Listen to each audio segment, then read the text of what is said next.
Bonjour tout le monde, ici Caroline. Aujourd'hui, je vous parle de comment utiliser votre nitro à l'effort. Donc, la nitro, c'est pour qui? Souvent, ça va être prescrit chez les gens qui présentent de l'angine.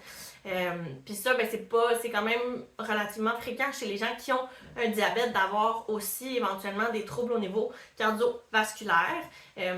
L'angine, c'est quoi? En fait, ça se présente souvent avec des symptômes à cause que le cœur manque d'oxygène. Le muscle du cœur manque d'apport sanguin. Il n'y a pas nécessairement de panique, il n'y a pas d'infarctus, mais on ne veut pas justement qu'on se rende là, donc on prescrit la nitro. Ça peut se présenter comme un serrement au niveau de la poitrine. Des fois, ça peut être une douleur au bras, à la mâchoire. Il y en a pour qui ça va être un essoufflement marqué. Donc, plus important que ce que ce serait normalement. Une douleur au niveau du dos aussi. Donc, surtout chez la femme et la personne âgée, les douleurs vont être différentes. Mais bon, c'est ça. Donc, ça, c'est causé parce qu'il y a un blocage, un serrement. Il y a quelque chose là, qui fait en sorte que le passage du sang dans les vaisseaux du cœur se fait moins bien. Donc, le cœur, les muscles, le cœur, en fait, c'est un muscle.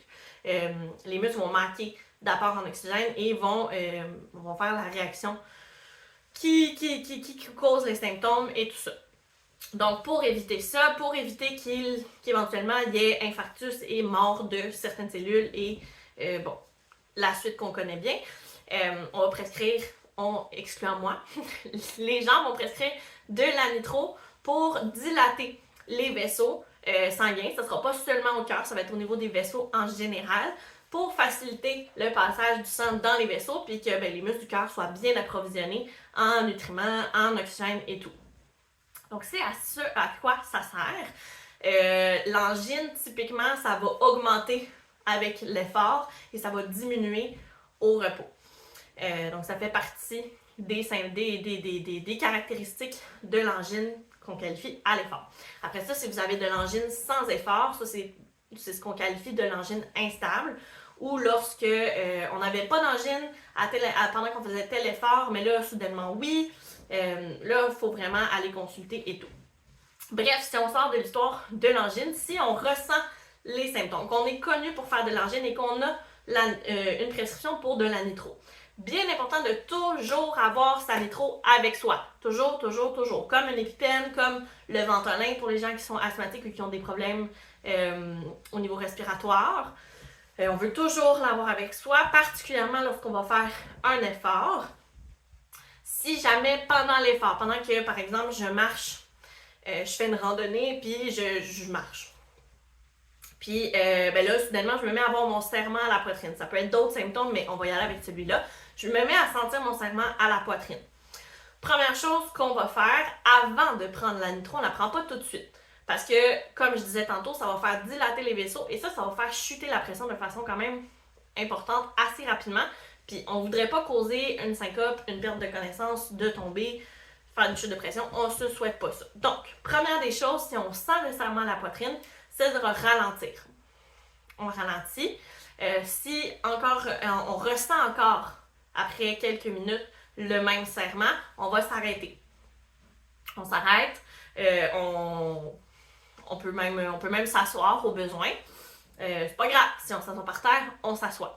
C'est important parce que si j'ai à prendre ma nitro, il faut que je sois déjà au sol. Sinon, si je tombe, j'ai un risque de me cogner la tête ou peu importe. On s'assoit, puis idéalement avec le dos à côté sur quelque chose. Mais si j'ai pas l'option déjà d'être assis, c'est pas si pire. Parce que si je tombe, idéalement on est avec quelqu'un, mais si je tombe, ma tête ne sera pas très loin du sol, il y a moins de risque de se faire une commotion.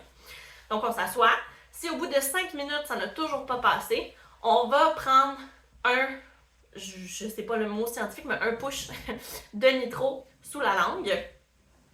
Donc on le fait une fois, puis là on attend de voir. Si ça n'a toujours pas passé, après 5 minutes, on refait un deuxième. Puis là, à ce moment-là, c'est lors de la deuxième push, probablement qu'il va falloir en faire une troisième. Donc on appelle tout de suite le 911, on appelle les secours pour avoir quelqu'un qui s'en vient nous chercher. Puis après ça, aux 5 minutes, on refait un push ou bien on suit les instructions qui ont été données par les répondants au 911. Donc, c'est ce qu'il faut faire, de suivre vraiment ces étapes-là.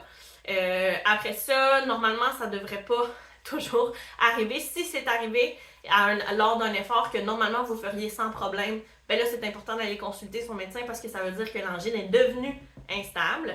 Si ça arrive alors qu'on faisait rien, l'angine est instable, on appelle son médecin, ça veut dire que peut-être qu'il faut faire un ajustement au niveau de la médication, peut-être qu'il faut faire d'autres interventions. Donc voilà. C'était ma petite capsule sur l'utilisation de la nitro parce que très souvent, les clients que j'ai ne savent pas comment l'utiliser pendant l'effort. Pas nécessairement parce que ça n'a pas été expliqué, mais des fois, on se fait tellement expliquer de choses que bien qu'on oublie ou bien c'était pas clair ou peu importe. Puis j'en ai beaucoup également qui ne transportent pas leur nitro avec eux. C'est super important. Super important de toujours l'avoir avec soi et qu'elle soit pas passée date. Sinon, elle n'est pas aussi efficace ou voire même pas efficace. Donc à ce moment-là, elle ne sert à rien. C'est pas ce qu'on veut. Donc s'assurer qu'elle est toujours à jour. Si avec la technologie qu'on a aujourd'hui, si jamais votre nitro va tomber est meilleur avant, je sais pas, mars 2024, on se met un rappel dans son téléphone ou dans son calendrier quelconque, allez changer ma nitro en mars. Comme ça, on s'assure d'être correct. L'idéal, c'est qu'on n'ait jamais à l'utiliser. Si on ne l'a jamais utilisé depuis qu'on l'a, tant mieux. Mais quand même, lorsque la date de péremption est passée, on la change pour être certain que c'est toujours efficace et que ça a l'effet escompté. Si jamais vous avez des questions, n'hésitez pas à les laisser en commentaire ou à les envoyer par courriel. Ça va me faire plaisir de vous répondre. Puis sinon, on se retrouve dans une prochaine vidéo.